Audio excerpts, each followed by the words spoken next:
Bonjour à tous et bienvenue pour cette nouvelle vidéo qui, je l'espère, sera la première vidéo d'une longue série de vidéos dédiées à un sujet qui me tient à cœur, la nutrition animale.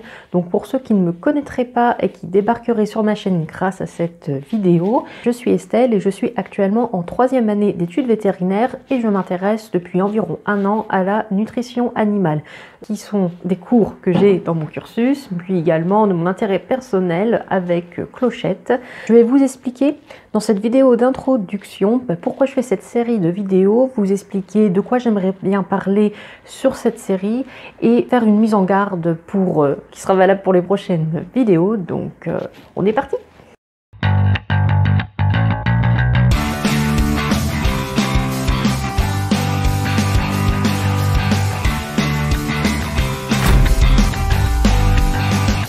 Donc pourquoi je fais cette série de vidéos? Eh bien tout d'abord parce que l'alimentation, en médecine humaine comme en médecine vétérinaire, c'est ultra important. Vous savez tous que avoir une bonne alimentation et que votre animal ait une bonne alimentation, ça lui permet d'avoir toutes les bonnes bases pour vivre le plus longtemps possible et dans la meilleure santé possible. Et du coup, vous êtes de plus en plus propriétaire à vous intéresser à la nutrition et à l'alimentation à juste titre, et on observe ces derniers temps un retour au naturel et un refus de l'alimentation industrielle. On voit ça que ce soit pour les humains ou pour les animaux, mais il faut savoir que l'alimentation, oui en effet c'est la première médecine qui va permettre à l'animal de vivre le plus longtemps possible et en meilleure santé, mais par contre une alimentation qui est déséquilibrée et ou qui n'est pas adapté à votre animal, c'est mauvais parce que ça va le tuer lentement, hein. On parle au long terme, en termes d'années. Donc après, vous pouvez avoir des problèmes qui surgissent à très court terme. Alors ça veut dire que vraiment la ration est très déséquilibrée. Mais on peut avoir des rations, on va dire moyennement déséquilibré, et ça en fait c'est un effet cumulatif, on va dire dans le temps, qui va ne se remarquer que à la fin de vie de l'animal quand c'est un peu trop tard. Donc voilà, ça c'était pour expliquer pourquoi c'est si important l'alimentation, et bien sûr il ne faut pas faire n'importe quoi. Et en fait j'ai commencé à m'intéresser à la nutrition animale pour mon propre chat Clochette, parce qu'elle était en surpoids. Je lui donnais des croquettes et de la pâtée et elle était en surpoids. Parce qu'il y a eu pas mal d'événements, je pense, qui ont fait que ça l'a stressée, et du coup, j'ai compris. Enfin, ça a été compréhensible pourquoi elle prenait du poids. Et j'ai commencé à m'intéresser un petit peu là, à ce moment-là, à la nutrition animale. Et du coup, comme la plupart des gens, je pense que je suis tombée à peu près sur les mêmes ressources, c'est-à-dire des blogs, des groupes Facebook. Et en fait, en me renseignant de mon côté, déjà avec mes livres vétérinaires, et puis par rapport à toutes les connaissances scientifiques que j'ai pu m'emmagasiner jusque-là, je me suis très vite rendu compte que sur Internet, il y avait beaucoup de gens qui parlaient de nutrition animale et qui n'y connaissaient clairement rien. Rien en termes d'alimentation, rien en termes de physiologie de l'animal, rien en termes de biochimie. Donc voilà, la nutrition, c'est pas juste comme ça, ça s'invente pas, c'est vraiment une matière sur fond scientifique et qui comprend de la physiologie, de la biologie, de la chimie, voire de la physique, et voilà, et tout ce qui est autour de matière scientifique. Et beaucoup affirment des choses comme ça, sans fondement, avec seul argument, je suis propriétaire et j'observe que, des choses comme ça. Donc j'ai voulu faire une série de vidéos pour un peu contrebalancer, parce que je trouve qu'on voit trop de choses plus ou moins fausses, hein, parce qu'il y a des choses à jeter, mais il y a des choses qui sont bonnes à prendre, de ce qu'on trouve, ou beaucoup de la part de gens qui ne sont pas experts dans le domaine, et en contrepartie, il y a très peu de personnes qui s'y connaissent vraiment, donc des vétérinaires nutritionnistes, des personnes qui ont fait une formation spécifique en nutrition féline et canine, et on les entend pas assez, ces personnes-là.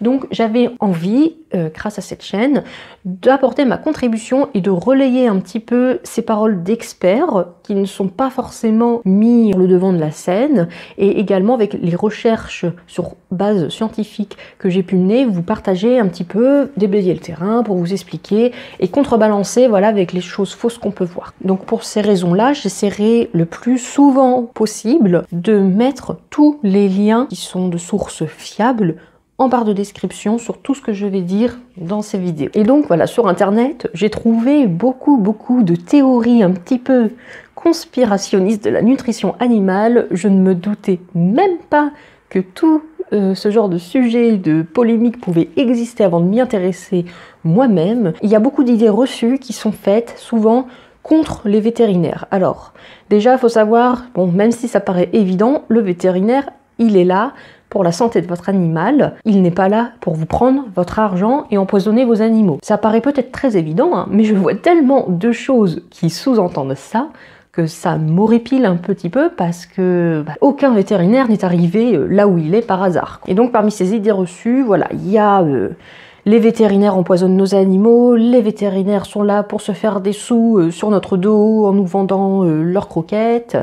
On a quoi aussi comme idée reçue? On a le barf ou la ration ménagère, c'est l'alimentation parfaite pour tous les animaux. On voit aussi des idées reçues comme les chats n'ont besoin d'aucun légume dans leur alimentation. Donc je sais qu'il y a des gens, ça ne va pas plaire ce genre de vidéo parce que je vais un petit peu heurter leurs convictions, mais le but c'est pas de stigmatiser, c'est pas de vous dire ouh là là c'est pas bien ce que vous faites ou vous faites vraiment n'importe quoi, non non non. Je vais essayer vraiment d'être le plus bienveillante possible en vous montrant des sources scientifiques. Et voilà, je vous donne des informations et vous en ferez ce que vous voulez. Je pars du principe qu'il vaut mieux être sûr de son truc et dire bah, je sais ça parce que je l'ai lu de telle source scientifique, ou justement que je dise bah, ça je ne le sais pas pour l'instant, plutôt que de croire sur parole des gens qui n'ont que pour seule expertise. J'ai eu des animaux toute ma vie et j'ai fait des observations sur les animaux. Vous voyez le genre de truc. Donc, que va contenir cette série de vidéos? Cette série de vidéos va contenir des informations sur les différents types d'alimentation possibles pour son animal, leurs avantages, leurs inconvénients. Je vais essayer aussi de reprendre des idées reçues que je trouve sur internet et essayer de prouver, voilà, de vous montrer par la bibliographie scientifique qui existe, est-ce que c'est vrai, est-ce que c'est faux. Donc n'hésitez pas d'ailleurs à me mettre en commentaire vos idées reçues ou les idées reçues ou les choses un petit peu bizarres que vous avez pu voir sur internet et j'essaierai de creuser le sujet. Je vais essayer de aussi répondre à vos questions.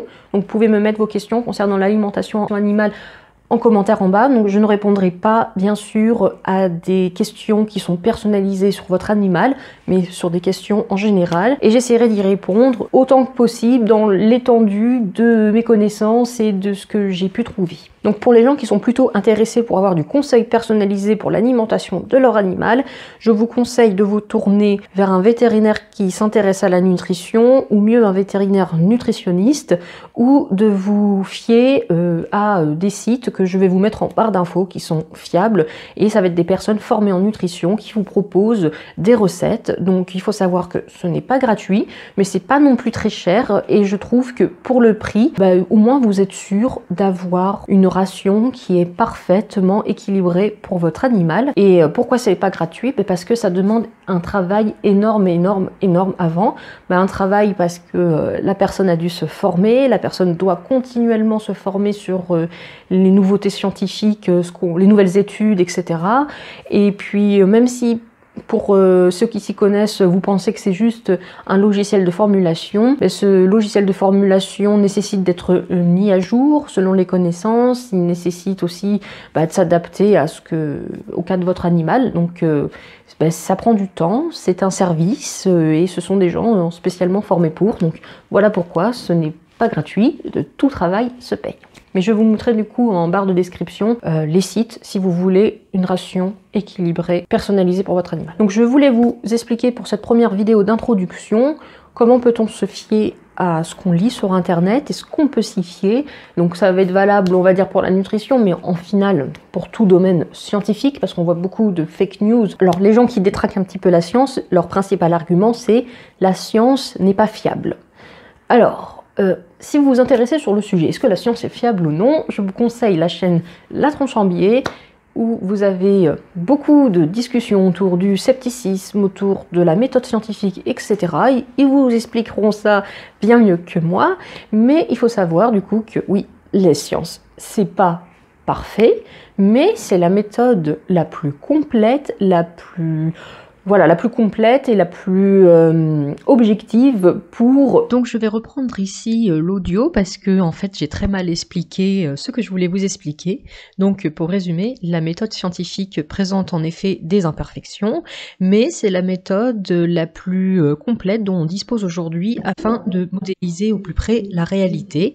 Les faits scientifiques évoluent dans le temps, certains peuvent être infirmés et d'autres peuvent être réfutés, et la meilleure preuve scientifique, on va dire, c'est plus vous avez des études différentes et indépendantes qui concluent à la même chose, plus on peut être sûr de la véracité des propos tenus. Donc il faut aussi faire attention à des études qui sont toutes seules et pour lesquelles aucune autre étude n'a été complétée ou a été reproduite pour infirmer ou confirmer l'hypothèse. C'est un peu compliqué, donc on va peut-être s'arrêter là, mais je vous conseille du coup cette chaîne La Tronche en Biais si le sujet vous intéresse. Donc oui, en fait, la science peut se tromper, c'est vrai, mais on parle d'experts qui se sont trompés, des experts qui ont fait de nombreuses années d'études, qui consacrent leur carrière au sujet qu'ils ont choisi. Donc on parle d'experts qui parfois peuvent se tromper, mais donc c'est la méthode la plus fiable que l'on puisse avoir aujourd'hui, et l'opinion de certaines personnes ne font pas d'eux des experts, et ça c'est très important. C'est pas parce qu'on a eu des chiens toute sa vie qu'on devient un expert de toute la santé du chien, hein. L'expert en santé animale aujourd'hui, c'est le vétérinaire qui a passé de nombreuses années de formation, hein. Pour ceux qui ne le savent pas, c'est minimum entre 5 et 7 années après le bac. Et bien voilà, on a une formation continue en permanence durant notre carrière, et des animaux, on en voit un certain nombre chaque jour. Mis sur le nombre d'années de carrière, les vétérinaires sont les experts de la santé des animaux. J'espère que je ne vous apprends rien, mais voilà. Si certains vous disent qu'ils sont propriétaires, juste propriétaires, ne font pas d'eux des experts. Le problème aussi qu'on voit sur internet, c'est que souvent il y a un petit lot d'arguments qui ont dû être dit par une seule personne, mais qui sont relayés sur plusieurs sources d'informations. Du coup, plein de gens vont lire, qui vont repartager, et à la fin, nous arrivons à des gens qui sont convaincus d'une idée parce que tout le monde dit ça, donc c'est forcément vrai. Et non, c'est peut-être aussi que quelqu'un a balancé, enfin c'est le principe de la fake news aussi, c'est que quelqu'un a balancé une rumeur, quelque chose, et ça s'est amplifié, et tout le monde le prend pour véridique parce qu'on voit ça partout. Donc faites attention à ce que vous lisez sur internet. Donc pour savoir si votre source elle est fiable, vérifiez qui a dit ou qui a écrit ce que vous lisez ou ce que vous entendez. Est-ce que c'est quelqu'un qui est simple propriétaire? Est-ce que c'est quelqu'un qui a fait une formation en nutrition? Est-ce que c'est un vétérinaire? Est-ce que c'est un vétérinaire nutritionniste? Est-ce que c'est un éleveur? Qui dit les choses? Est-ce que cette personne a une expertise crédible dans le domaine dans lequel elle parle? Par exemple, moi je suis étudiante vétérinaire. Si je commence à vous parler de physique nucléaire, dans quel domaine j'ai le plus de crédibilité? La médecine animale ou la physique nucléaire? Vous voyez l'idée, le principe. Regardez également, si c'est un article par exemple, regardez les sources. Moi je me méfie beaucoup où on voit des blogs avec aucune citation, aucune référence à la fin de l'article. Donc en fait, ce que c'est clairement juste l'opinion de la personne. Pour moi, c'est ça. Pour moi, plus il y a de références bibliographiques, et vous regardez ces références bibliographiques, vous regardez si c'est d'autres sites internet, si c'est une interview, si c'est des études scientifiques.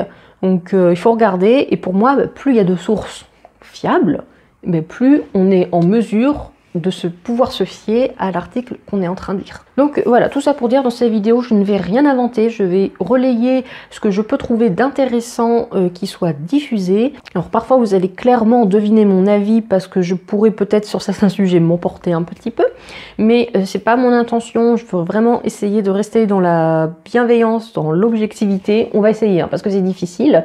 Regardez ce que je trouve dans la littérature scientifique, dans mes livres vétérinaires, etc. Donc si vous avez la moindre question, n'hésitez pas à l'écrire dans la barre de commentaires. Et puis j'espère que je vous retrouve très vite pour la première vidéo de cette série où on va vraiment là cette fois-ci parler de nutrition. Donc je vous dis à la prochaine. Tchuss!